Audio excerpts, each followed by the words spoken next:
Ce soir-là, devant la porte de ma propre fille, j'ai compris qu'on pouvait perdre une famille en une seule phrase. Je m'appelle Agnès Allard, j'ai 69 ans. Et ce que je vais vous raconter, je l'ai porté en silence pendant des mois, jusqu'à ce que le silence devienne impossible. C'était le 31 décembre. La nuit était froide, et Paris scintillait sous les guirlandes. J'avais mis ma robe bleu marine, celle que ma fille aimait tant. Dans mon sac, une boîte enveloppée de papier doré, un bracelet en argent pour elle. J'avais même apporté une bouteille de champagne millésimée. Je me tenais devant l'appartement du 6e arrondissement. Mon cœur battait fort. Pas de nervosité, d'anticipation. J'allais revoir ma Camille, ma fille unique, celle que j'avais élevée seule après la mort de son père. J'ai sonné. Et là, avant même qu'on ouvre, j'ai entendu une voix stridente traverser la porte. « N'ouvrez pas, cette femme ne fait pas partie de notre famille. » C'était Sylviane, la belle-mère de Camille, la mère de son mari, Édouard. Le silence qui a suivi était pire que les cris. J'ai attendu, 5 secondes, 10, 20. Puis j'ai entendu des pas, légers, hésitants. La porte s'est entr'ouverte, à peine. Camille était là, mon bébé, mais elle ne me regardait pas. Elle fixait le sol, les joues rouges, les mains tremblantes sur la poignée. Derrière elle, je voyais Sylviane, droite, les bras croisés, le menton levé. Elle me fixait avec ce mélange de mépris et de triomphe que seules certaines femmes savent maîtriser. J'ai murmuré « Camille, ma chérie ». Elle n'a rien dit. Alors j'ai compris. Elle avait choisi. J'ai reculé d'un pas. J'ai posé la boîte dorée devant la porte, sans un mot, sans une larme. Pas encore. Je suis partie. Dans l'ascenseur, j'ai serré mon sac contre moi. Et j'ai repensé à cette photo, celle que je garde toujours dans mon portefeuille. Une photo jaunie. Camille avait 5 ans. Elle me tenait la main. On riait. Cette nuit-là, en rentrant chez moi, j'ai sorti cette photo. Je l'ai posée sur la table de la cuisine. Et je me suis demandé, à quel moment ai-je perdu ma fille? Parfois, on fait confiance à ceux qui ne la méritent pas. Et vous? Avez-vous déjà été rejeté par quelqu'un que vous aimiez? Racontez-moi votre histoire dans les commentaires. J'aimerais vous lire. Mais laissez-moi revenir en arrière. Pour que vous compreniez vraiment ce qui s'est passé, il faut que je vous parle de notre histoire, celle de Camille et moi. Quand elle est née, j'avais 26 ans. Son père, Michel, était architecte. Nous habitions un petit appartement près du jardin du Luxembourg. C'était modeste, mais c'était à nous. Je me souviens du parfum de café qui remplissait la cuisine chaque matin. Michel lisait le journal. Camille, dans sa chaise haute, écrasait des morceaux de pain dans ses petites mains. Elle riait. Toujours. C'était une enfant lumineuse. Quand Michel est mort, Camille avait 7 ans, le monde s'est arrêté. Un accident de voiture. Brutal. Définitif. Du jour au lendemain, je me suis retrouvée seule avec une petite fille qui me demandait chaque soir « Maman, quand est-ce que papa revient ?» Je n'avais pas de famille proche, pas de fortune, juste un petit héritage que Michel m'avait laissé, cet appartement du 6e arrondissement, celui-là même où Camille vit aujourd'hui, celui où elle m'a fermé la porte au nez.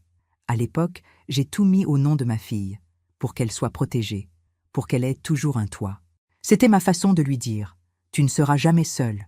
J'ai travaillé comme secrétaire, puis comptable, puis responsable administrative. Je me levais à 6 heures, je rentrais à 19 heures. Mais chaque soir, je préparais le dîner. Je l'aidais avec ses devoirs. Je la bordais. Les week-ends, on allait se promener au bord de la Seine. On s'asseyait sur les bancs. Elle me parlait de ses rêves. Elle voulait devenir avocate, défendre les gens, faire le bien. Je lui disais « Tu seras brillante, ma chérie. Tu as le cœur de ton père. » Elle me serrait la main. Elle me disait « Mais j'ai ta force, maman. » Ces années-là, malgré la douleur, malgré la fatigue, nous étions ensemble. Camille et moi. Une équipe. Une famille. Quand elle a eu 18 ans, je lui ai offert une chaîne en or avec un petit médaillon. À l'intérieur, j'avais glissé cette photo, celle où elle avait 5 ans, main dans la main avec moi. Elle avait pleuré. Elle m'avait dit « Je ne l'enlèverai jamais, maman, jamais. » Elle l'a portée pendant des années, jusqu'à ce qu'elle rencontre Édouard. Édouard est entré dans notre vie un printemps. Camille avait 28 ans. Elle venait de terminer son master en droit. Elle était rayonnante ce jour-là quand elle me l'a présentée. Nous étions dans un café près de la Sorbonne. Il portait un costume gris impeccable, des chaussures cirées. Il sentait l'eau de Cologne chère. « Maman, je te présente Édouard. » Il m'a tendu la main, ferme, polie, un peu froide. « Enchantée, Madame Allard. Camille m'a beaucoup parlé de vous. » J'ai souri. J'ai dit les choses qu'on dit. Mais quelque chose en moi s'est figé. Peut-être son regard, trop sûr de lui, trop calculateur, ou peut-être cette façon qu'il avait de couper la parole à Camille, subtilement, comme si ses opinions à elle avaient besoin d'être corrigées. Mais je me suis dit, « Agnès, tu es trop protectrice. Laisse-la vivre. » Les mois ont passé. Camille venait me voir de moins en moins. Au début, c'était normal. Elle était amoureuse. Elle construisait sa vie. Puis un jour, elle est venue déjeuner chez moi, seule. Elle portait une robe que je ne lui connaissais pas. Plus sobre, plus stricte. Elle avait coupé ses cheveux longs, et le médaillon, celui que je lui avais offert, n'était plus autour de son cou. « Tu as perdu ton collier, ma chérie ?» Elle a détourné les yeux. « Non, maman. Édouard trouve que c'est un peu enfantin. Il m'a offert autre chose. » Elle m'a montré un pendentif, moderne, épuré, cher. Mais ce n'était pas le sien. J'ai avalé ma salive. J'ai souri. Il est très beau. Mais quelque chose s'est brisé ce jour-là. Quelque chose de fragile, de sacré. Quelques semaines plus tard, Édouard m'a invité à dîner chez eux. Ils habitaient déjà l'appartement, celui que j'avais mis au nom de Camille. Mon appartement, celui de Michel. Quand je suis arrivée, Sylviane était là, la mère d'Édouard. Grande, mince. Les cheveux tirés en chignon. Une élégance glaciale. Elle m'a salué avec un sourire poli qui ne montait pas jusqu'aux yeux. « Madame Allard, j'ai beaucoup entendu parler de vous. » Le ton était doux, mais les mots avaient des arêtes. Pendant le dîner, Sylviane parlait, beaucoup, de son cercle social, de ses amis influents, de l'importance de bien s'entourer. Elle regardait Camille avec une tendresse possessive, comme si elle l'avait adoptée. Et Camille acquiesçait, souriait, se taisait. À un moment, Sylviane s'est tournée vers moi. « Vous savez, Agnès, je peux vous appeler Agnès, n'est-ce pas? Camille a tellement de potentiel. Grâce à Édouard, elle va enfin pouvoir s'épanouir dans le bon milieu. » Le bon milieu, comme si le nôtre n'avait pas suffi. Je n'ai rien dit. J'ai souri. J'ai bu mon vin. Mais en rentrant chez moi ce soir-là, j'ai sorti la photo, celle où Camille me tenait la main, et j'ai pleuré. Pendant que je raconte tout cela, je me demande d'où vous m'écoutez. Écrivez le nom de votre ville en commentaire. Les mois qui ont suivi, j'ai essayé de me convaincre que tout allait bien. Camille était heureuse. C'était ce qui comptait. N'est-ce pas?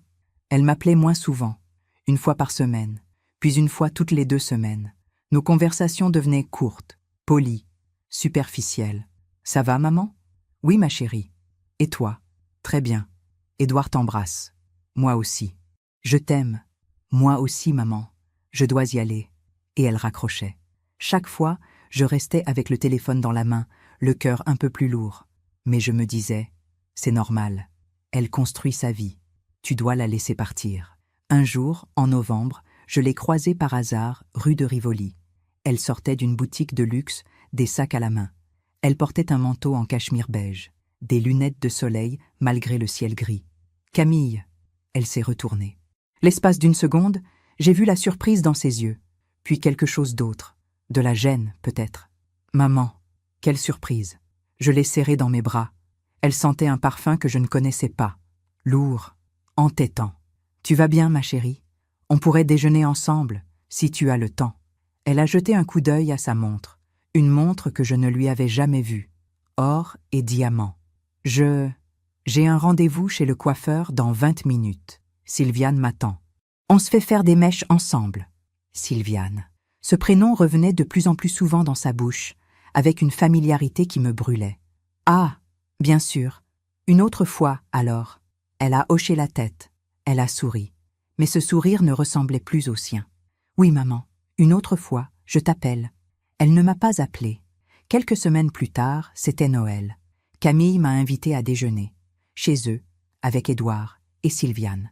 J'ai hésité, mais je voulais voir ma fille. Alors j'ai dit oui. J'ai acheté des cadeaux. Pour Camille, un châle en soie qu'elle avait admiré des mois plus tôt. Pour Édouard, une bouteille de cognac. Et pour Sylviane, j'ai choisi une boîte de chocolat fin, élégant, neutre. Quand je suis arrivée, l'appartement était méconnaissable. Tout avait changé. Les meubles que Michel et moi avions achetés, la table en bois massif, le canapé en velours grenat, la bibliothèque qui sentait encore les livres anciens, tout avait disparu. À la place, du mobilier moderne, froid, minimaliste, blanc et gris, impersonnel. C'est différent, ai-je dit en entrant. Sylviane, assise sur le nouveau canapé, a souri. N'est-ce pas? J'ai aidé Camille à tout refaire. Il fallait moderniser. Cet appartement avait besoin de fraîcheur. Cet appartement, mon appartement, celui que j'avais acheté avec Michel, celui que j'avais donné à ma fille pour qu'elle se sente protégée. Camille évitait mon regard. Elle s'affairait en cuisine. « Viens m'aider, maman », a-t-elle dit doucement. Dans la cuisine, je l'ai regardée couper des légumes. Ses gestes étaient précis, mécaniques. « Tu es sûre que ça va, ma chérie ?» Elle a arrêté de couper. Elle a posé le couteau. Et pendant un instant, un tout petit instant, j'ai vu des larmes briller dans ses yeux. « Oui, maman, tout va bien. » Mais sa voix tremblait. J'ai voulu la prendre dans mes bras. Mais Édouard est entré dans la cuisine. « Camille, ma mère te demande. Pour le vin ?» Elle a essuyé ses mains. Elle a souri. Et elle est partie. Édouard est resté. Il m'a regardé. Et il a dit, calmement, « Vous savez, Agnès, Camille est heureuse avec nous. Elle a trouvé sa place. Il ne faut pas la perturber avec trop de nostalgie. » Nostalgie. Comme si l'amour d'une mère était de la nostalgie. J'ai serré les poings dans mes poches. J'ai souri. J'ai dit, « Bien sûr. » Le déjeuner a été long. Insupportable. Sylviane parlait, toujours, de ses projets, de ses amis, de son fils. Elle racontait des anecdotes sur l'enfance d'Édouard, des souvenirs, comme si elle voulait effacer les miens. À un moment, elle a posé sa main sur celle de Camille et a dit « Tu sais, ma chérie, tu es comme la fille que je n'ai jamais eue. » Camille a rougi. Elle a souri. Et moi, assise en face, j'ai senti mon cœur se briser. Quand je suis partie, j'ai embrassé Camille. Elle m'a serré vite, trop vite. « Joyeux Noël, maman. Joyeux Noël, ma chérie. » Dans l'ascenseur, j'ai pleuré. Et en rentrant chez moi, j'ai ouvert mon portefeuille. J'ai sorti la photo. Camille, 5 ans, main dans la main avec moi. Je l'ai regardée longtemps et j'ai murmuré « Où es-tu, mon bébé? Où es-tu parti ?» Mais je savais déjà la réponse. Elle n'était pas partie. On me l'avait prise. Les semaines ont passé, puis les mois. Je continuais ma vie, mon travail, mes routines, mais quelque chose en moi s'était éteint. Chaque soir, en rentrant chez moi, je regardais mon téléphone. J'espérais un message, un appel. Rien. Je me disais, elle est occupée, elle construit sa vie. C'est normal. Mais le silence pesait, lourd, oppressant. Un soir de mars, j'ai décidé d'agir. Je ne pouvais plus attendre. Je suis allée chez elle, sans prévenir, avec une tarte aux pommes, sa préférée, celle que je lui faisais quand elle était petite. J'ai sonné. Camille a ouvert. Elle portait un tablier. Ses cheveux étaient attachés. Elle avait l'air fatiguée. Quand elle m'a vue, son visage s'est figé. « Maman, qu'est-ce que tu fais là? Pas quelle surprise? Pas entre? Non, qu'est-ce que tu fais là? Je passais dans le quartier. Je t'ai apporté une tarte. » Elle n'a pas bougé. Elle bloquait l'entrée. « Ce n'est pas le bon moment, maman. Sylviane est là. On organise un dîner pour demain soir. Sylviane est là. Bien sûr. Je ne resterai pas longtemps, ma chérie. Juste te donner ça. » J'ai tendu la tarte. Elle l'a prise. Maladroitement. Comme un fardeau. « Merci, maman. C'est gentil.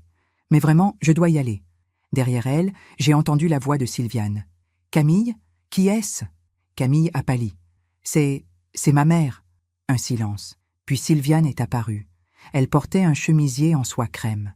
Impeccable. Elle m'a regardé de haut en bas, lentement, avec ce sourire qui n'en était pas un. « Agnès, quelle surprise !» Le mot était empoisonné. « Bonjour, Sylviane. » Je ne voulais pas déranger. Je passais juste voir Camille. « Ah? Eh bien, comme vous voyez, nous sommes très occupés. Nous recevons des amis importants demain. Des relations d'Édouard. Vous comprenez? Vous comprenez. Traduisez. Vous n'êtes pas invité. » J'ai hoché la tête. J'ai souri. « Encore. Toujours. Bien sûr. Je vous laisse. Bonne soirée. » Camille n'a rien dit. Elle a juste baissé les yeux. J'ai tourné les talons. J'ai marché jusqu'à l'ascenseur. J'ai appuyé sur le bouton. Et juste avant que les portes se ferment, je me suis retournée. Camille me regardait, debout dans l'embrasure, les yeux brillants, mais elle n'a pas bougé. Les portes se sont refermées. Les semaines suivantes, je n'ai plus essayé. Je me suis dit, si elle a besoin de moi, elle appellera. Mais elle n'a pas appelé. Puis, un matin d'avril, j'ai reçu un message de Camille. « Maman, est-ce que tu peux passer demain après-midi? J'ai besoin de te parler. » Seule. Mon cœur a bondi. Seule. Enfin. J'ai répondu immédiatement. « Oui, ma chérie, bien sûr. À quelle heure? 14 heures. Édouard et Sylviane seront sortis. » Le lendemain, je suis arrivée à l'heure. Exactement. Camille a ouvert la porte. Elle portait un pull trop grand. Pas de maquillage. Elle avait les traits tirés. Elle avait maigri.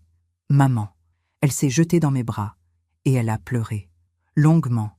Violemment. Je l'ai serrée contre moi. Je lui ai caressé les cheveux. Comme quand elle était petite. « Ma chérie, qu'est-ce qui se passe? Dis-moi. » Elle m'a fait entrer. Nous nous sommes assises dans le salon. Elle tremblait. « Maman, je ne sais pas quoi faire. Raconte-moi. » Elle a pris une grande inspiration. Elle a essuyé ses larmes. Sylviane, elle est partout. Tout le temps. Elle choisit mes vêtements, mes amis, mes sorties. Elle dit que c'est pour mon bien, que je dois apprendre à me tenir dans leur milieu. Elle a craché ses derniers mots. Édouard ne dit rien. Il trouve que sa mère a raison. Il dit que j'étais trop simple, que grâce à elle, je deviens quelqu'un de mieux. Quelqu'un de mieux. Et toi, ma chérie, qu'est-ce que tu ressens? Elle a baissé les yeux. Je me sens disparaître. Ces mots, ces 3 mots, ils m'ont déchiré. Alors pars, reviens à la maison, chez moi. Tu es toujours chez toi. Elle a secoué la tête. Je ne peux pas, maman. Pourquoi? Parce que je l'aime. J'aime Édouard. Et je ne veux pas tout gâcher. Peut-être que j'exagère. Peut-être que c'est moi le problème. Sylviane dit que je suis trop sensible, que je dois apprendre à m'adapter. Sylviane dit, toujours Sylviane. J'ai pris ses mains dans les miennes. Camille, écoute-moi. Tu n'es pas le problème. Tu n'as jamais été le problème. Ce qu'ils te font, ce n'est pas de l'amour, c'est de la manipulation. Elle a retiré ses mains, brusquement. Non, maman, tu ne comprends pas. Tu n'as jamais aimé Édouard. Dès le début, tu l'as jugé. Tu es jalouse. Jalouse. Ce mot, comme une gifle. Camille, tu veux me garder pour toi, mais je ne suis plus une enfant. Je dois grandir, m'émanciper. Sylviane me l'a expliqué. Elle dit que tu es possessive. Les mots de Sylviane, sortis de la bouche de ma fille. J'ai senti quelque chose se briser en moi. Définitivement. Je vois. Je me suis levée. Maman, attends. Non, Camille. Si c'est ce que tu penses, alors je vais partir. Mais sache une chose, je serai toujours là. Toujours. Le jour où tu auras besoin de moi, vraiment besoin, je serai là.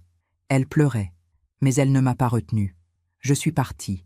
Les semaines ont passé. Puis les mois, juin, juillet, août, rien. Pas un appel, pas un message. Puis, fin septembre, j'ai reçu un faire-part. Une enveloppe épaisse, crème, gravée en lettres dorées. Madame Sylviane Mercier et Monsieur Édouard Mercier ont l'honneur de vous inviter au mariage de leur fils avec Mademoiselle Camille Allard. Madame Sylviane Mercier et Monsieur Édouard Mercier. Pas Madame Agnès Allard. Mon nom n'apparaissait nulle part. J'ai relu 3 fois, 4 fois. Puis j'ai pleuré. Pas de colère, pas de rage, juste une immense, une infinie tristesse. Ma fille allait se marier, et je n'existais pas. J'ai ouvert mon portefeuille, j'ai sorti la photo. Camille, 5 ans. Main dans la main, je l'ai posée sur la table, à côté du faire-part, et j'ai compris. Il ne m'avait pas juste éloigné, il m'avait effacé. Le mariage devait avoir lieu le 15 octobre. J'ai longtemps regardé ce faire-part. Je l'ai relu, encore et encore. Devais-je y aller? Camille ne m'avait pas appelé, pas écrit.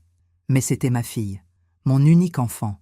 Comment pouvais-je manquer son mariage? J'ai acheté une robe, bleu nuit, élégante, sobre. J'ai fait faire un brushing. J'ai acheté un cadeau, un service en porcelaine de Limoges, délicat, précieux. Le matin du 15 octobre, je me suis préparée avec soin. J'ai mis du parfum, celui que Camille aimait quand elle était petite, celui qui sentait la rose et le jasmin. J'ai pris la photo, celle du portefeuille, et je l'ai glissée dans mon sac, pour me donner du courage. Puis, je suis partie. L'église était magnifique, Saint-Sulpice, immense, majestueuse. Quand je suis arrivée, il y avait déjà du monde. Beaucoup de monde. Des gens élégants, des chapeaux, des costumes sur mesure, des bijoux qui brillaient. Je ne connaissais personne. J'ai cherché une place, à l'arrière, discrètement. Mais une femme, une amie de Sylviane, je suppose, m'a regardée avec curiosité. « Vous êtes… de quel côté ?» J'ai hésité. « Je suis… la mère de la mariée. » Elle a froncé les sourcils. « Ah, étrange. On m'avait dit que… » Elle s'est tue. Elle m'a regardé encore. Puis, elle s'est éloignée. J'ai compris. Sylviane avait raconté quelque chose, sur moi, quelque chose qui me rendait indésirable. J'ai serré mon sac. J'ai inspiré profondément. Tu es là pour Camille, seulement pour elle. La musique a commencé. L'orgue, puissant, solennel. Tout le monde s'est levé. Et Camille est apparue. Elle était belle, si belle. Sa robe était en dentelle ivoire, longue, majestueuse. Ses cheveux étaient relevés en un chignon compliqué. Elle portait un diadème. Mais ce qui m'a brisé le cœur, c'est qu'elle ne souriait pas. Elle avançait, lentement, mécaniquement. Et à son bras, il n'y avait pas de père, pas d'oncle. Il y avait Sylviane. Sylviane, vêtue d'une robe crème ornée de perles, élégante, triomphante. C'était elle qui conduisait Camille à l'hôtel. Elle, pas moi. J'ai senti mes jambes trembler. J'ai dû m'asseoir. Autour de moi, les gens chuchotaient. C'est touchant, n'est-ce pas? Sylviane est comme une mère pour elle. Oui, j'ai entendu dire que la vraie mère était absente. Absente. J'étais là, à 10 mètres, mais j'étais absente. Camille est passée devant moi. Elle regardait droit devant elle. Elle ne m'a pas vue. Ou peut-être qu'elle a choisi de ne pas me voir. J'ai pleuré, silencieusement. Les larmes coulaient sans bruit. La cérémonie a été longue, interminable. Le prêtre a parlé d'amour, de famille, d'union. Édouard et Camille ont échangé leurs vœux, leurs alliances. Ils se sont embrassés. Tout le monde a applaudi. Moi, je suis restée assise, immobile. Puis ils sont sortis, bras dessus, bras dessous, souriants. Sylviane marchait juste derrière eux, comme une reine. Je suis sortie la dernière. La réception avait lieu dans un hôtel particulier du 7e arrondissement. Luxueux, imposant. Je suis entrée, discrètement. Je cherchais Camille, mais partout où j'allais, les gens me regardaient, avec curiosité, avec gêne. Personne ne me parlait. J'ai trouvé ma place. À une table au fond, loin de la table d'honneur. À côté de moi, une vieille dame que je ne connaissais pas. Elle m'a souri poliment. « Vous êtes de la famille ? Je suis la mère de Camille. » Elle a écarquillé les yeux. « Oh, on m'avait dit que… » Encore cette phrase inachevée. « Qu'on vous avait dit quoi ?» Elle a hésité. Puis, avec une sorte de pitié maladroite, elle a murmuré qu'elle avait perdu sa mère très jeune et que Sylviane l'avait pratiquement élevée.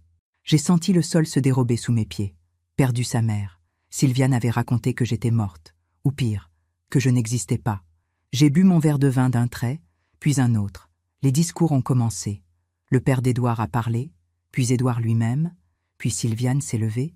Elle portait un micro, elle souriait, radieuse. Mes chers amis, ma chère famille, ce jour est un jour de joie immense pour moi. Elle a posé sa main sur l'épaule de Camille. Camille est entrée dans ma vie comme un rayon de soleil, une jeune femme perdue, fragile, qui avait besoin d'être guidée. Perdue, fragile. Et aujourd'hui, regardez-la. Elle est devenue une femme accomplie, grâce à l'amour d'Édouard et grâce à notre famille. Notre famille. Elle a levé son verre. À Camille, ma fille de cœur. Tout le monde a applaudi. Tout le monde a levé son verre. Camille souriait, mais ses yeux étaient vides. J'ai regardé autour de moi. Personne ne semblait choqué. Personne ne se demandait où était la vraie mère. Parce que pour eux, elle était là. Sylviane. Moi, j'étais un fantôme. Après le dîner, j'ai essayé d'approcher Camille. Elle était entourée d'invités, de compliments, de rires. Camille, elle s'est retournée. Elle m'a vue. Et pendant une seule seconde, j'ai vu de la panique dans ses yeux. Maman. Mais avant qu'elle puisse dire autre chose, Sylviane est apparue, comme par magie. Agnès, quelle surprise de vous voir ici. Le ton était froid. acérée. Je suis la mère de la mariée. Où vouliez-vous que je sois? Eh bien, nous pensions que, compte tenu de la situation, vous auriez compris qu'il valait mieux rester discrète. Discrète. Quelle situation? Sylviane m'a regardé droit dans les yeux. Camille ne vous l'a pas dit? Elle préférait que vous ne veniez pas, pour éviter les malaises. J'ai regardé ma fille. Camille était blanche. Elle tremblait. C'est vrai, Camille? Elle a ouvert la bouche, mais aucun son n'est sorti. Sylviane a souri. Un sourire glacial. Vous voyez? Elle ne peut même pas vous le dire en face. Mais c'est la vérité. Vous l'étouffez, Agnès. Vous l'avez toujours étouffée. Elle a besoin d'espace, de liberté. Les mots me transperçaient, un à un. Camille, dis quelque chose. Camille pleurait, silencieusement. Mais elle n'a rien dit. Édouard s'est approché. Il a pris Camille par l'épaule. Je pense qu'il vaut mieux que vous partiez, Agnès. Vous perturbez tout le monde. Vous perturbez. Autour de nous, les gens s'étaient tus. Ils regardaient. Ils écoutaient. J'ai regardé ma fille une dernière fois. Camille, si tu as besoin de moi, n'importe quand, je serai là. Elle a hoché la tête, à peine. Puis, j'ai tourné les talons. J'ai traversé la salle, toute la salle, sous les regards, sous les murmures. Et je suis partie. Dans le taxi qui me ramenait chez moi, j'ai sorti la photo de mon sac. Camille, 5 ans, main dans la main avec moi. Je l'ai regardée longtemps. Puis j'ai murmuré « Je t'ai perdu, mon bébé, je t'ai perdu ». Mais au fond de moi, quelque chose commençait à changer. Ce n'était plus de la tristesse, c'était de la colère, une colère froide, lucide. Parce que cette nuit-là, j'ai compris une chose. Sylviane ne s'était pas contentée de m'éloigner de ma fille. Elle avait volé ma place. Elle avait volé mon histoire. Elle avait volé ma vie. Et je ne pouvais plus rester silencieuse. Les jours qui ont suivi le mariage ont été les plus sombres de ma vie. Je ne dormais plus. Je ne mangeais presque plus. Je restais assise dans mon appartement à regarder cette photo. Camille, à 5 ans. Ma petite fille. Je repensais à tout, à chaque moment, à chaque décision. Avais-je été trop protectrice, trop présente? Était-ce ma faute si elle m'avait abandonnée? Mais non, non. Ce n'était pas moi, c'était eux. Sylviane et Édouard avaient méthodiquement, patiemment, détruit le lien entre ma fille et moi. Ils avaient remplacé mes souvenirs par les leurs, mes mots par les leurs, mon amour par leur contrôle. Et Camille, ma pauvre Camille, elle ne voyait même plus qu'elle était prisonnière. Un matin, 3 semaines après le mariage, j'ai pris une décision. J'allais me battre, pas avec violence, pas avec rage, mais avec la vérité. J'ai commencé par fouiller dans mes affaires, toutes mes affaires, les cartons au fond du placard, les vieilles boîtes, les albums photos. J'ai retrouvé tout ce qui prouvait mon existence dans la vie de Camille, les photos de nous deux, des centaines. Camille bébé dans mes bras, Camille à 3 ans sur mes genoux, Camille à 10 ans en colonie de vacances. Elle m'avait écrit une lettre chaque jour. « Maman, tu me manques, je t'aime fort. » Les bulletins scolaires, tous, avec mes annotations dans la marge. « Bravo, ma chérie, continue comme ça. » Les dessins qu'elle m'avait offerts, celui où elle avait écrit en lettres maladroites « Pour maman, la plus belle du monde. » Les cartes de fête des mères, des dizaines. « Maman, tu es mon héroïne. » Les billets de spectacle scolaire, les diplômes, les photos de nous au jardin du Luxembourg, à la mer, à Noël. Tout. J'ai tout étalé sur la table de la cuisine. Et j'ai pleuré. Parce que cette vie, notre vie, existait. Elle avait existé. On ne pouvait pas l'effacer. Sylviane pouvait mentir. Édouard pouvait manipuler. Mais la vérité était là. Physique, réelle. J'ai décidé de tout numériser, de tout scanner, pour que rien ne se perde. Puis j'ai écrit une lettre, une longue lettre, à Camille. J'ai mis des heures à la rédiger. J'ai recommencé 10 fois, 20 fois. Je voulais qu'elle soit parfaite, ni accusatrice, ni suppliante, juste, vraie. Ma chérie, je t'écris ces mots avec le cœur lourd, mais aussi avec un immense espoir. Je sais que ces derniers mois ont été difficiles, pour toi comme pour moi. Je sais que tu as dû faire des choix, et je respecte ta vie. Je respecte ton mariage, mais je veux que tu saches quelque chose que personne ne pourra jamais t'enlever. Tu as été aimé. Dès ta naissance, dès ton premier souffle, tu as été aimé d'un amour total, inconditionnel, éternel. Ton père t'aimait. Il est mort quand tu avais 7 ans, mais avant cela, il te chantait des berceuses, il te portait sur ses épaules, il te lisait des histoires. Et moi, j'ai tout donné pour toi. Pas parce que c'était un sacrifice, mais parce que c'était une joie, ma plus grande joie. Je me suis levée chaque matin pour toi, j'ai travaillé pour toi, j'ai ri avec toi, j'ai pleuré avec toi, j'ai mis cet appartement à ton nom pour que tu sois protégé, pour que tu aies toujours un toit, une sécurité. Je ne te demande rien en retour, je ne te reproche rien, mais je veux que tu saches, si un jour tu te sens perdu, si un jour tu as besoin de retrouver qui tu es vraiment, je serai là, toujours. Je joins à cette lettre des photos, de nous, de notre vie, pour que tu te souviennes, pas pour te faire du mal, juste pour te rappeler. Tu n'es pas seul, tu n'as jamais été seul. Je t'aime, ma chérie, depuis toujours, pour toujours. Maman, j'ai imprimé une 20aine de photos, les plus belles, les plus émouvantes. Je les ai glissées dans une enveloppe, avec la lettre. Puis je suis allée poster le tout. 2 jours plus tard, mon téléphone a sonné. C'était Camille. Mon cœur a bondi. Camille.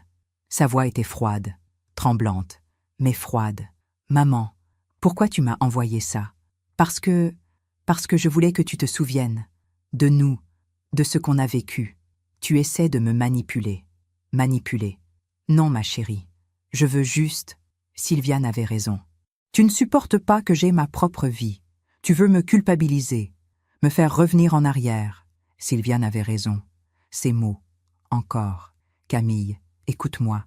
Ce n'est pas de la manipulation. C'est notre histoire. Notre vraie histoire. Notre histoire?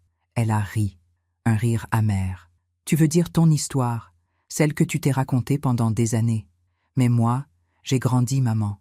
J'ai évolué. Et tu refuses de l'accepter. Camille, arrête, s'il te plaît.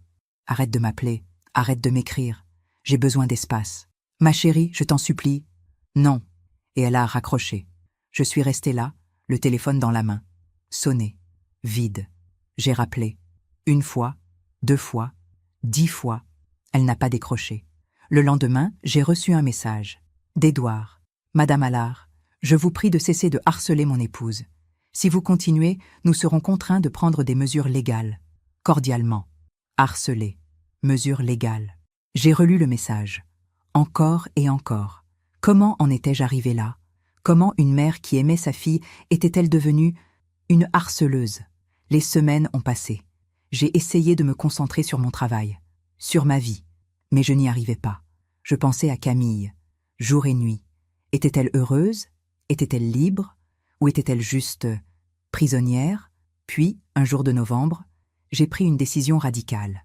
J'allais chez elle, une dernière fois, pour lui parler, pour la regarder dans les yeux, parce que je devais savoir. Je suis arrivée un après-midi. Il pleuvait, une pluie fine, froide, qui collait aux vêtements. J'ai sonné. Personne n'a répondu. J'ai sonné encore, puis la porte s'est ouverte, brutalement. C'était Édouard. Il ne souriait pas. « Qu'est-ce que vous faites là? Je veux voir ma fille. Elle ne veut pas vous voir. Laissez-la me le dire elle-même. Elle me l'a déjà dit. Partez. » Non. J'ai essayé d'entrer, de le pousser. Doucement. Mais il a bloqué la porte. « Vous n'avez rien à faire ici, Agnès. Cet appartement appartient à ma femme. Et elle ne veut pas de vous ici. Cet appartement appartient à ma femme. Mon appartement. Celui que j'avais acheté avec Michel. Celui que j'avais donné à Camille. Je veux juste lui parler. 5 minutes. Non. Derrière lui, j'ai aperçu Sylviane, assise dans le canapé. Elle buvait du thé, tranquillement. Elle m'a regardée et elle a souri. Un sourire de victoire. « Camille !» j'ai crié. « Camille, s'il te plaît !» Édouard a refermé la porte, violemment. Je suis restée là, sous la pluie, à frapper contre la porte. « Camille, ma chérie, s'il te plaît !» Rien. Puis une voisine est sortie. Elle m'a regardée avec pitié. « Madame, vous devriez partir. C'est ma fille. Elle est là-dedans. Je sais. Mais vous ne pouvez pas rester ici. » J'ai compris. J'ai baissé les bras et je suis partie. Cette nuit-là, dans mon appartement vide, j'ai sorti la photo une dernière fois. Camille, 5 ans, main dans la main. Je l'ai regardée longtemps, très longtemps. Puis j'ai pris une décision. Je ne pouvais plus me battre. J'avais tout essayé. Les lettres, les appels, les visites, rien. Camille avait fait son choix. Je devais accepter. Je devais lâcher prise, même si ça me tuait.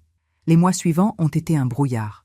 Je continuais à vivre, mécaniquement, mais je n'étais plus vraiment là. Noël est passé, seul. Le Nouvel An est passé, seul. Puis un jour, fin décembre, presque un an après le mariage, j'ai reçu une invitation. Une enveloppe épaisse, crème, gravée. Vous êtes invité au réveillon du Nouvel An chez Monsieur et Madame Mercier, chez Édouard et Camille. J'ai relu 3 fois. Pourquoi m'invitait-il? Après tout ce temps, après tout ce qui s'était passé, j'ai hésité longtemps. Puis je me suis dit, c'est peut-être un signe, peut-être que Camille veut faire la paix. Alors j'ai dit oui. Le soir du 31 décembre, je me suis préparée avec soin. J'ai mis ma robe bleu marine, celle que Camille aimait. J'ai pris un cadeau, un bracelet en argent pour elle, et une bouteille de champagne. J'ai glissé la photo dans mon sac, pour me donner du courage. Puis je suis partie. Mon cœur battait fort, d'espoir, de peur, de tout. Je suis arrivée devant l'appartement. Mon appartement. J'ai pris une grande inspiration. Puis j'ai sonné. Et là, j'ai entendu cette voix, stridente, haineuse. « N'ouvrez pas, cette femme ne fait pas partie de notre famille. » La porte s'est entr'ouverte. Camille était là, les yeux baissés. Derrière elle, Sylviane, triomphante. Et j'ai compris. Ce n'était pas une invitation.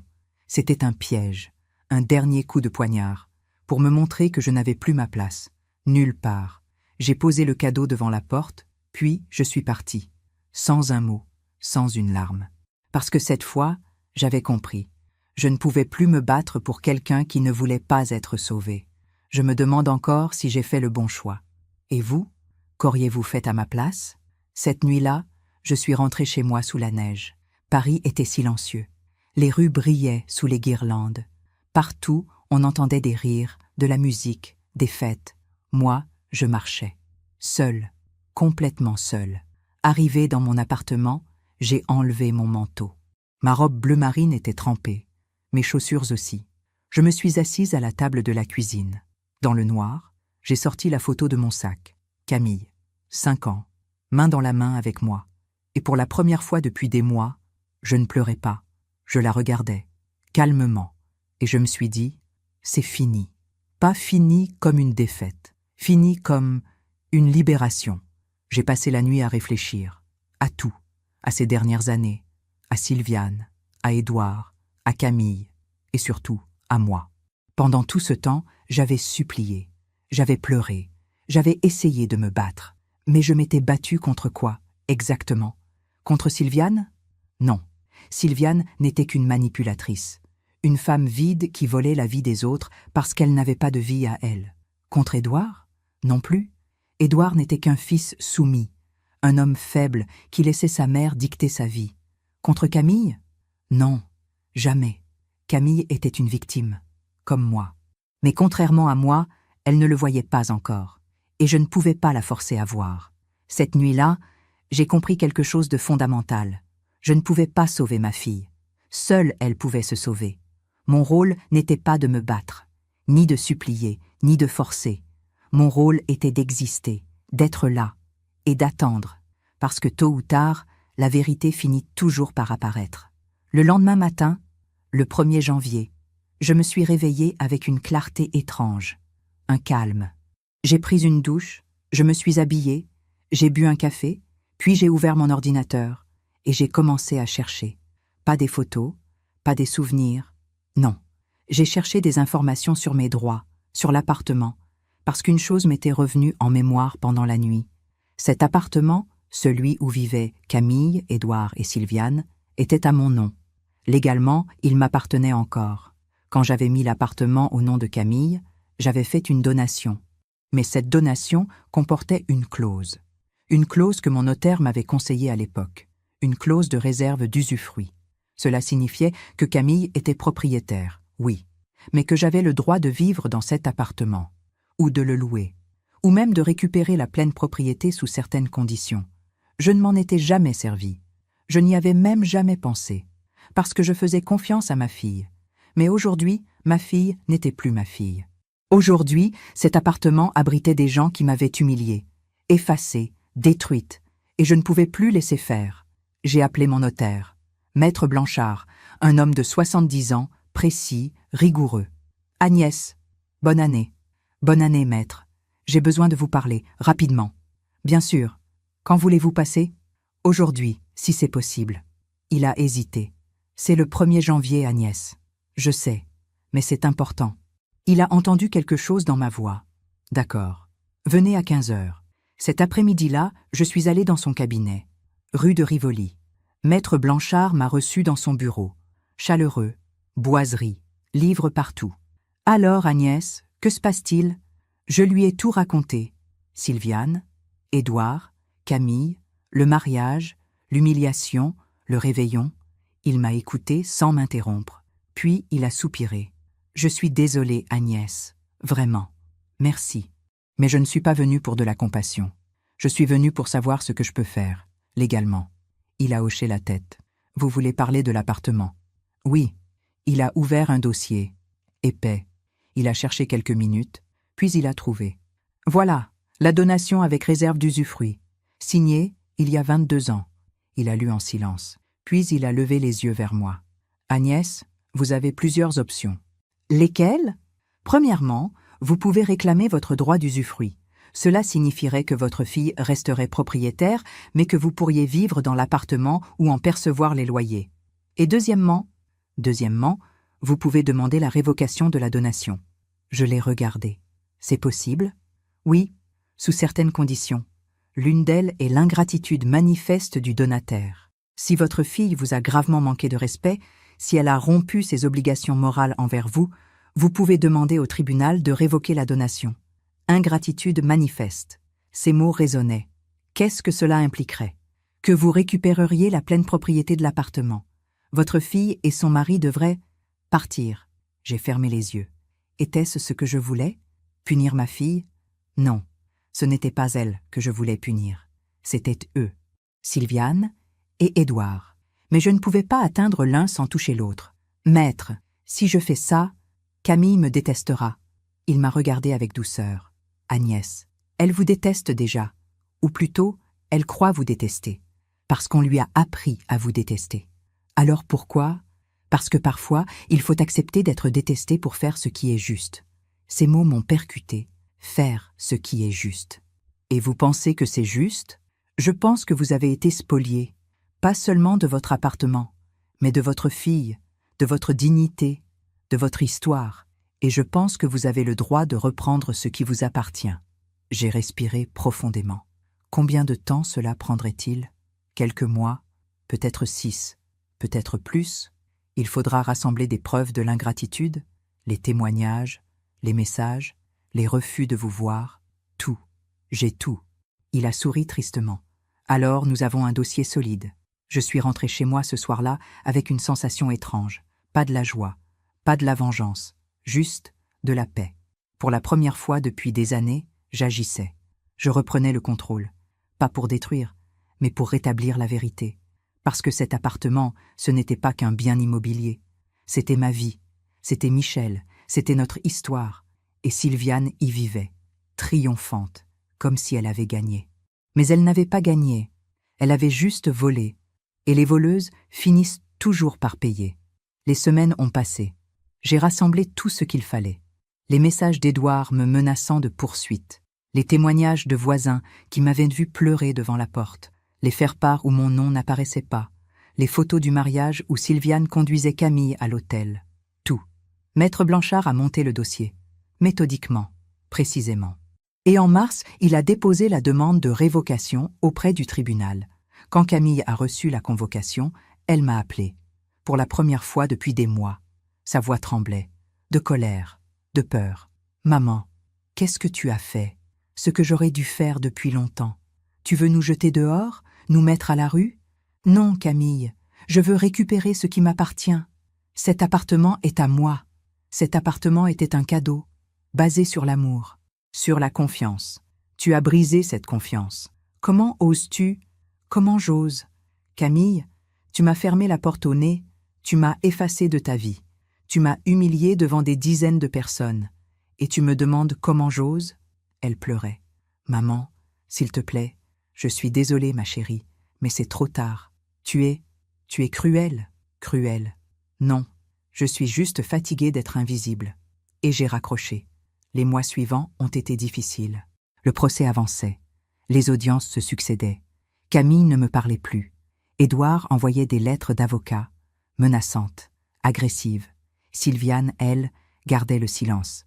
Mais je savais qu'elle était là, derrière, à tirer les ficelles. Puis un jour, en juin, le tribunal a rendu son verdict. La donation était révoquée. L'appartement me revenait. Camille, Édouard et Sylviane avaient 15 jours pour quitter les lieux. Quand j'ai reçu la décision, je me suis assise à ma table de cuisine. J'ai sorti la photo. Camille a 5 ans. Et j'ai pleuré. Pas de joie, pas de victoire, mais de tristesse, parce que j'avais gagné un appartement. Mais j'avais perdu ma fille. Pourtant, au fond de moi, je savais que ce n'était pas fini, que la vie avait ses propres règles, et que tôt ou tard, Sylviane et Édouard paieraient, pas par ma main, mais par la leur, parce que les gens qui construisent leur bonheur sur la destruction des autres finissent toujours seuls. Les 15 jours sont passés lentement. Je n'ai pas cherché à les voir, je n'ai pas appelé, je n'ai rien fait, j'ai simplement attendu. Le 15e jour, l'huissier m'a téléphoné. « Madame Allard, c'est fait. Ils sont partis. L'appartement est vide. Vous pouvez venir récupérer les clés. » J'ai remercié. J'ai raccroché. Puis je suis restée assise un long moment. C'est fait. Mon appartement. Celui de Michel. Celui de notre vie. Il m'était revenu. Mais à quel prix? Le lendemain, je suis allée rue de l'Huissier récupérer les clés. Puis je me suis rendue à l'appartement. 6e arrondissement. 6e étage. La porte bleue que je connaissais par cœur. J'ai glissé la clé dans la serrure. Ma main tremblait. J'ai ouvert et je suis entrée. L'appartement était vide, complètement vide. Les meubles modernes, le canapé blanc, les tableaux minimalistes, tout avait disparu. Il ne restait rien, juste les murs, le parquet, les fenêtres. Je suis entrée lentement. Mes pas résonnaient.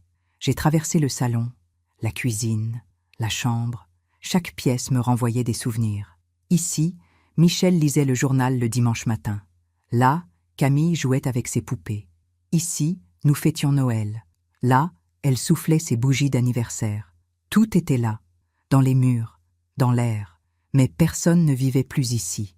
Je me suis assise par terre, dans le salon vide, et j'ai sorti la photo de mon sac. Camille, 5 ans. Je l'ai regardée longuement, puis j'ai murmuré « On est rentrés à la maison, ma chérie ». Les semaines suivantes, j'ai commencé à réaménager l'appartement. Doucement, sans précipitation. J'ai racheté quelques meubles, simples, confortables. J'ai remis des rideaux, des tapis, des photos, pas pour effacer Camille. Non, au contraire, pour lui garder une place. J'ai laissé sa chambre intacte, vide mais prête, au cas où un jour elle reviendrait. Pendant ce temps, je n'avais aucune nouvelle d'elle. Je ne savais pas où elle vivait. Je ne savais pas comment elle allait. Édouard avait changé de numéro. Camille aussi. Ils avaient coupé tous les ponts. Mais je ne cherchais pas à les retrouver. Parce que je savais que la vie ferait son travail. 3 mois ont passé. Un matin de septembre, j'étais dans un café près de Saint-Germain-des-Prés. Je lisais un journal. Et là, j'ai aperçu quelqu'un. Sylviane. Elle était assise à une table, seule. Elle buvait un café. Elle regardait par la fenêtre. Mais ce qui m'a frappé, c'est son apparence. Elle avait vieilli. Beaucoup. Ses cheveux étaient ternes. Son visage était creusé. Elle portait un manteau qui avait l'air usé. Plus rien à voir avec la femme élégante et triomphante que j'avais connue. Elle m'a vue. Nos regards se sont croisés. Pendant une seconde, j'ai vu de la panique dans ses yeux. Puis de la honte. Elle a détourné les yeux. Rapidement. Et elle est partie, précipitamment, en laissant de l'argent sur la table. Je ne l'ai pas suivie. Je suis restée assise. Et je me suis demandé, que s'est-il passé? Quelques jours plus tard, j'ai eu une réponse. Par hasard, j'étais chez mon médecin, dans la salle d'attente, et j'ai entendu 2 femmes parler. « Tu as entendu, pour Sylviane Mercier ?»« Non, quoi ? Apparemment, son fils a divorcé. » Mon cœur s'est arrêté. Divorcé. Vraiment? Pourquoi? Il paraît qu'il a rencontré quelqu'un d'autre, une femme plus jeune. Il a tout plaqué du jour au lendemain. Sylviane est dévastée. Elle vivait à travers ce couple. Et maintenant? Et la femme? Comment elle s'appelle déjà? Camille. Elle a apparemment tout perdu. L'appartement, le mari, tout. Elle vit chez des amis, je crois. J'ai fermé les yeux. Camille. Ma pauvre Camille. Ce soir-là, je n'ai pas pu dormir. Je repensais à tout. Édouard avait divorcé. Il avait abandonné Camille. Comme ça. Du jour au lendemain. Et Sylviane, celle qui avait tout orchestré, qui avait volé ma place, qui avait détruit notre lien, se retrouvait seule, sans son fils, sans sa belle-fille, sans son triomphe. La vie lui avait tout repris. Pas moi. La vie. Les mois ont continué à passer. J'entendais des rumeurs, par-ci, par-là. Sylviane avait perdu ses amis, son cercle social. Les gens avaient compris qui elle était vraiment. Une manipulatrice. Une femme qui vivait à travers les autres parce qu'elle n'avait rien à elle. Elle vivait seule maintenant, dans un petit studio. Elle avait vendu ses bijoux, ses meubles, tout. Édouard, lui, s'était remarié, rapidement, avec une femme de 30 ans. Il ne parlait plus à sa mère. Il l'avait abandonnée, comme il avait abandonné Camille. Et Camille avait disparu. Personne ne savait où elle était. Puis un jour, en décembre, presque 2 ans après le réveillon, j'ai reçu une lettre. Une enveloppe blanche, simple, sans adresse d'expéditeur. J'ai ouvert. À l'intérieur, une seule feuille, écrite à la main. L'écriture de Camille. Maman, je ne sais pas si tu liras cette lettre. Je ne sais pas si tu voudras me pardonner. Mais il fallait que je te l'écrive. J'ai mis du temps à comprendre. Beaucoup de temps. Trop de temps. Quand Édouard m'a quitté, j'ai cru que c'était la fin du monde. J'ai tout perdu. L'appartement, le mari, les amis, tout. Et je me suis retrouvée seule. Complètement seule. Pendant des mois, j'ai erré. Je dormais chez des amis. Je travaillais dans un café. Je survivais. Et un jour, j'ai retrouvé quelque chose. Dans une vieille boîte. Le médaillon. Celui que tu m'avais offert quand j'avais 18 ans. Celui avec la photo de nous deux. Main dans la main. Je l'ai ouvert. Et j'ai pleuré. Parce que j'ai compris. J'ai compris ce que j'avais perdu. Ce que j'avais jeté. Toi. Maman. Tu étais là. Depuis toujours. Tu m'as aimé, protégé, soutenu. Et moi, je t'ai abandonné. Pour des gens qui ne m'ont jamais vraiment aimé. Sylviane ne voulait pas une fille. Elle voulait une poupée, un trophée, quelqu'un à contrôler. Édouard ne voulait pas une épouse. Il voulait une image, une façade. Et moi, j'étais tellement aveuglée que je ne voyais rien. Je suis désolée, maman. Je suis tellement désolée. Je ne te demande pas de me pardonner. Je ne le mérite pas. Mais je voulais que tu saches, tu avais raison, surtout.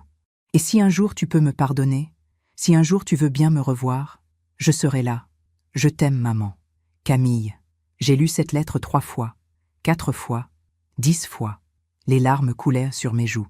Puis j'ai pris mon téléphone. Je n'avais plus son numéro, mais j'avais autre chose. L'enveloppe. Elle portait un cachet postal, une ville, Orléans. J'ai appelé les renseignements. J'ai demandé s'il y avait une Camille Allard. Elle avait peut-être repris son nom de jeune fille. Il y en avait une. On m'a donné le numéro. J'ai composé. Ma main tremblait. Ça sonnait. 1 fois, 2 fois, 3 fois. Puis une voix. « Allô ? Camille. » Ma voix s'est brisée. « Ma chérie, c'est maman. » Un silence. Long, pesant, puis un sanglot. « Maman. »« Oui, mon bébé. Je suis là. »« Maman. » Tu as lu ma lettre ? » ?»« Oui, je l'ai lue. Et tu me détestes ?» J'ai fermé les yeux. Les larmes coulaient. « Non, ma chérie. Je ne t'ai jamais détestée. Jamais. Mais j'ai été horrible avec toi. Tu as été perdue. Ce n'est pas la même chose. » Elle pleurait. Fort, violemment. « Maman, est-ce que je peux te voir ? » ?»« Oui, bien sûr. Quand tu veux. »« Maintenant ?» J'ai souri à travers mes larmes. Maintenant. 2 heures plus tard, j'étais à la gare Montparnasse. Le train d'Orléans arrivait. J'attendais, le cœur battant. Les portes se sont ouvertes, et je l'ai vue. Camille. Elle avait maigri. Elle portait un jean, un pull simple, pas de maquillage, les cheveux détachés. Elle ressemblait à ma Camille, ma vraie Camille. Nos regards se sont croisés. Elle a couru vers moi, et elle s'est jetée dans mes bras. Maman, ma chérie, nous avons pleuré. Longtemps. Toutes les deux. Les gens passaient autour de nous. Mais nous ne les voyions pas. Il n'y avait que nous, mère et fille, retrouvés. Ce soir-là, nous sommes rentrés à l'appartement, ensemble. Camille s'est arrêtée devant la porte bleue. C'est ici? Oui. Elle a hésité. Je ne sais pas si je peux. Tu es chez toi, ma chérie. Tu l'as toujours été. Nous sommes entrés. Camille a regardé autour d'elle. Les meubles, les rideaux, les photos. Puis elle a vu sa chambre. Vide, mais propre, prête. Elle s'est tournée vers moi. Tu l'as gardée pour moi? Toujours. Elle a éclaté en sanglots. Je ne mérite pas. Si, tu mérites tout. Je l'ai prise dans mes bras et j'ai murmuré « Bienvenue à la maison, mon bébé ». Les semaines suivantes, Camille est restée avec moi. Nous avons parlé, beaucoup, de tout. Elle m'a raconté comment Sylviane l'avait manipulée, comment elle l'avait isolée, comment elle lui avait fait croire que j'étais une mère possessive et toxique. Elle me disait que tu voulais me garder petite, que je devais me détacher de toi pour grandir. Et tu l'as cru. Oui, parce qu'elle était convaincante. Elle avait toujours les bons mots, les bonnes explications, et Édouard répétait tout ce qu'elle disait. Et quand il t'a quittée, Camille a baissé les yeux. Il m'a dit que j'étais ennuyeuse, que j'avais perdu mon charme, que j'étais devenue comme sa mère. Ces mots, cruels, définitifs. Et Sylviane? Quand Édouard l'a abandonnée, elle a essayé de s'accrocher à moi. Elle m'appelait sans arrêt. Elle voulait qu'on reste ensemble, qu'on soit une famille. Et tu as refusé. Oui, parce que j'ai enfin compris. Elle ne m'avait jamais aimée. Elle m'avait utilisée, comme un objet, pour combler son vide. J'ai pris sa main. Tu as été courageuse de partir. Non, j'aurais dû partir avant. J'aurais dû t'écouter. L'important, c'est que tu sois là maintenant. Elle a serré ma main. Maman, est-ce que tu peux me pardonner? Vraiment? Je l'ai regardée. Ma fille, mon bébé. Je t'ai déjà pardonné, ma chérie, le jour où tu es née. Quelques mois plus tard, j'ai croisé Sylviane une dernière fois. C'était dans un supermarché, quartier populaire, loin de ses anciens cercles chics. Elle poussait un caddie, seule. Elle portait un manteau élimé. Ses cheveux gris n'étaient plus coiffés avec soin. Elle m'a vue. Nos regards se sont croisés. J'ai vu tant de choses dans ses yeux. De la honte, du regret, de la colère, mais surtout du vide. Un vide immense. Elle a ouvert la bouche, comme si elle voulait dire quelque chose. Mais aucun mot n'est sorti. Puis elle a baissé les yeux. Et elle est partie. Je l'ai regardée s'éloigner. Et j'ai ressenti de la pitié. Pas de la joie, pas de la vengeance. Juste de la pitié. Parce que Sylviane avait tout perdu. Son fils, sa belle-fille, ses amis, sa vie. Elle avait construit son bonheur sur le malheur des autres. Et la vie, inévitablement, lui avait tout repris. Ce soir-là, en rentrant chez moi, chez nous, j'ai trouvé Camille dans le salon. Elle regardait de vieilles photos, celles que j'avais conservées. Elle souriait. « Regarde, maman. J'avais 5 ans. On était au Luxembourg. Je me suis assise à côté d'elle. Tu te souviens? Oui, tu m'avais acheté un ballon rouge. Et on avait mangé des crêpes. Tu étais tellement heureuse. » Elle a posé sa tête sur mon épaule. Je suis heureuse maintenant aussi. Vraiment heureuse. J'ai embrassé ses cheveux. Moi aussi, ma chérie. Nous sommes restés là, en silence, à regarder ces photos, ces souvenirs, notre vie, notre vraie vie, celle qu'on nous avait volée, mais que nous avions retrouvée. Des années plus tard, j'ai appris que Sylviane était décédée, seule, dans un hospice, sans visite, sans fleurs. Édouard n'était pas venu à son enterrement. Personne n'était venu. Quand Camille me l'a annoncé, elle a murmuré « C'est triste, quand même. » Oui, c'est triste. Tu crois qu'elle a eu des regrets? Je ne sais pas, ma chérie. Mais je sais une chose. Quoi? On récolte toujours ce qu'on sème. Camille a hoché la tête. Puis elle a ajouté, doucement, « Elle m'avait traité de folle quand j'ai voulu te revoir. Elle disait que tu m'avais manipulée, que je faisais une erreur. » J'ai repensé à ce regard vide que j'avais croisé dans le supermarché. Ce regard perdu, seul. La vie finit toujours par rendre ce qu'on lui donne, ai-je murmuré. Camille a serré ma main. Merci, maman. Pour tout. Non, ma chérie. Merci à toi. D'être revenue? Aujourd'hui, j'ai 69 ans. Camille en a 43. Elle vit toujours avec moi. Dans cet appartement. Notre appartement. Pas parce qu'elle n'a pas le choix. Non. Mais parce qu'elle a choisi d'être là. Elle a reconstruit sa vie. Lentement. Patiemment. Elle a repris ses études de droit. Elle a passé son barreau. Aujourd'hui, elle est avocate. Elle défend les femmes. Les femmes victimes de violences psychologiques, de manipulation, d'emprise. Ah, c'est ma façon de réparer, m'a-t-elle dit un jour. Tu n'as rien à réparer, ma chérie.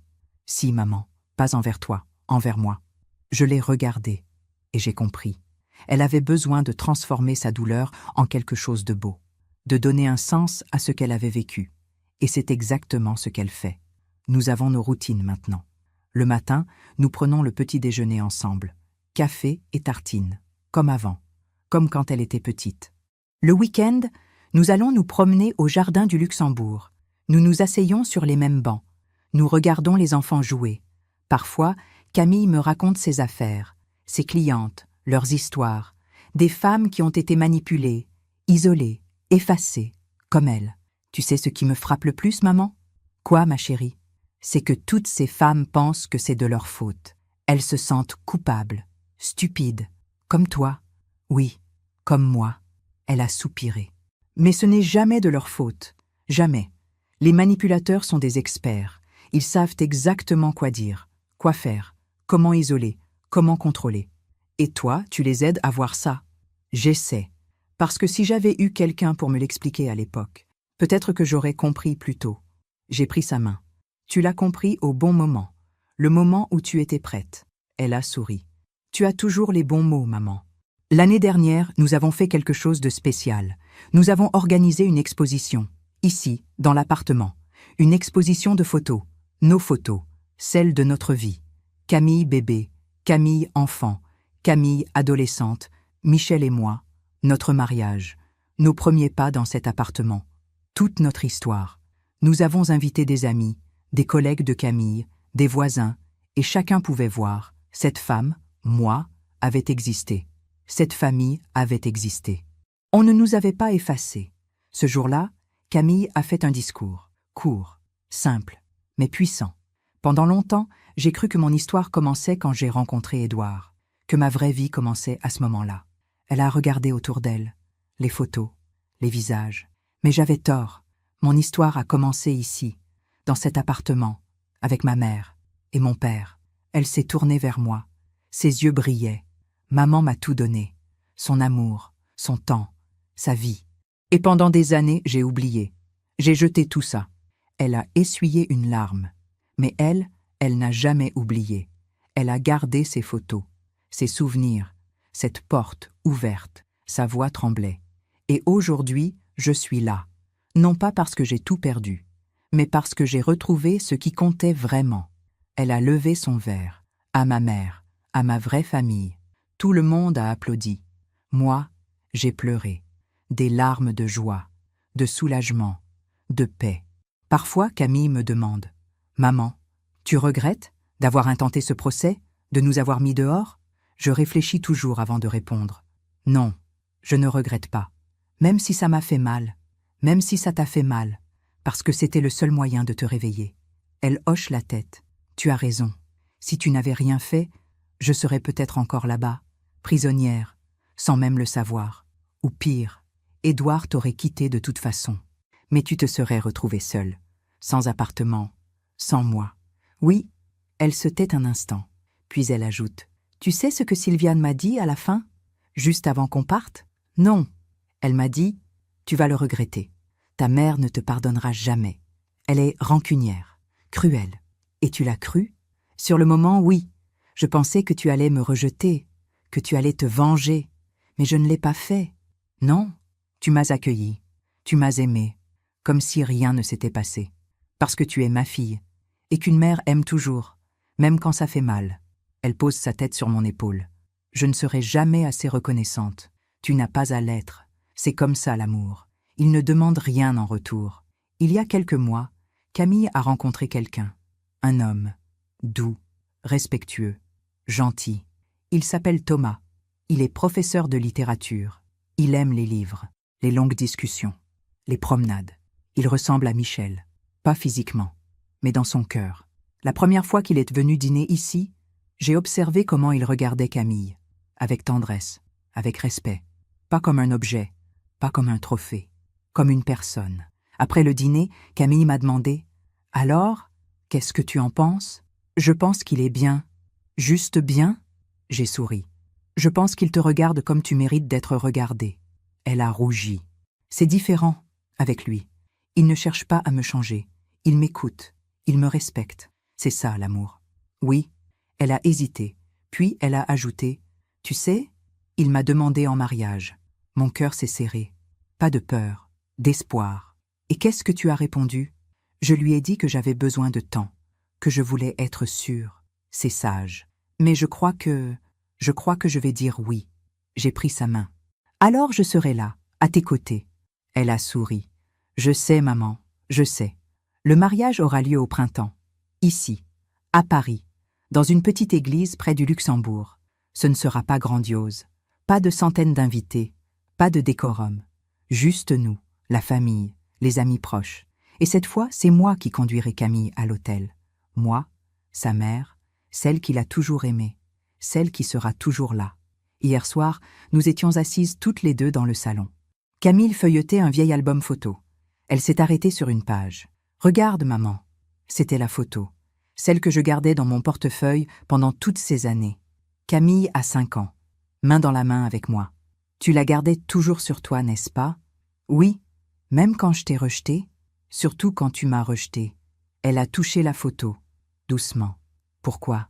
Parce que j'avais besoin de me souvenir que tu avais été cette petite fille, que tu m'avais aimée, que ce qu'on avait vécu était réel. Et maintenant, je n'ai plus besoin de la photo, parce que je t'ai, la vraie toi. Elle a fermé l'album, elle m'a regardée. Maman, si mon histoire peut t'aider, ne serait-ce qu'une femme à ouvrir les yeux, alors tout cela aura eu un sens. Elle a hoché la tête.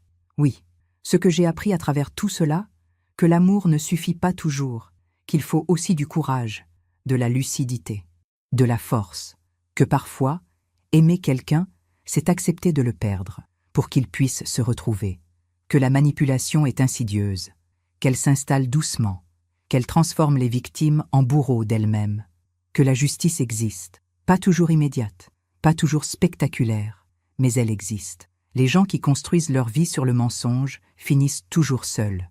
Les gens qui aiment avec égoïsme finissent toujours vides. Et les gens qui donnent sans compter finissent toujours riches. Pas d'argent, pas de biens, mais de ce qui compte vraiment. L'amour, la famille, la paix. Aujourd'hui, quand je regarde Camille, je vois une femme forte, accomplie, libre.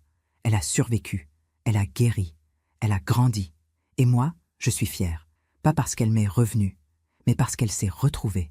Il y a quelques jours, nous étions au Luxembourg, assises sur notre banc. Une jeune femme s'est approchée. Elle avait l'air perdue, triste. Camille lui a souri. « Vous allez bien ?» La femme a hésité, puis elle a secoué la tête. « Non, pas vraiment. Vous voulez en parler ?» Et là, cette femme s'est assise, et elle a raconté son mari, sa belle-mère, l'isolation, le contrôle, la manipulation. Exactement ce que Camille avait vécu. Camille l'a écoutée, attentivement, avec empathie. Puis elle a dit « Vous n'êtes pas seule, et ce n'est pas de votre faute. » La femme a pleuré. Camille lui a donné sa carte. « Appelez-moi, je suis avocate, je peux vous aider. » La femme l'a remerciée, encore et encore. Puis elle est partie. Camille s'est tournée vers moi. « Tu vois, maman, c'est pour ça que je fais ce métier. Pour ces femmes. Je sais, ma chérie. Et c'est grâce à toi. » « Non, c'est grâce à toi. » Elle a souri. « On forme une bonne équipe, toutes les deux, la meilleure. » Ce soir, en rentrant, j'ai ouvert mon portefeuille. La photo est toujours là. Camille a 5 ans.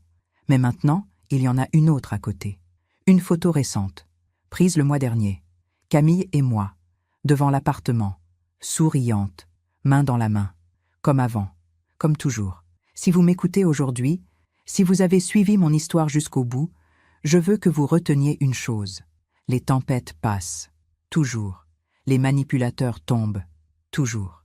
Et l'amour, le vrai amour, celui qui ne demande rien, qui attend patiemment, qui pardonne infiniment, cet amour-là gagne, toujours. Peut-être pas aujourd'hui, peut-être pas demain, mais un jour. Alors si vous êtes une mère qui a perdu sa fille, si vous êtes une fille qui a perdu sa mère, si vous êtes prisonnière d'une relation toxique, si vous avez l'impression d'avoir tout perdu, sachez ceci, il n'est jamais trop tard pour ouvrir les yeux, pour dire non, pour rentrer à la maison. Moi, Agnès Allard, j'ai 69 ans. J'ai perdu ma fille pendant 3 ans, mais je l'ai retrouvée. Et aujourd'hui, nous vivons la vie que nous méritions depuis toujours. Une vie simple, vraie, pleine d'amour. Et si mon histoire aide ne serait-ce qu'une femme à ouvrir les yeux, alors tout cela aura eu un sens. Merci de m'avoir écouté jusqu'au bout. Si cette histoire a touché votre cœur, abonnez-vous et activez la cloche pour entendre d'autres femmes qui ont transformé la douleur en sagesse. Chaque jour, une femme, une leçon de vie. Partagez cette histoire avec quelqu'un que vous aimez. Parfois, une histoire change toute une journée. Que Dieu vous bénisse et à très bientôt.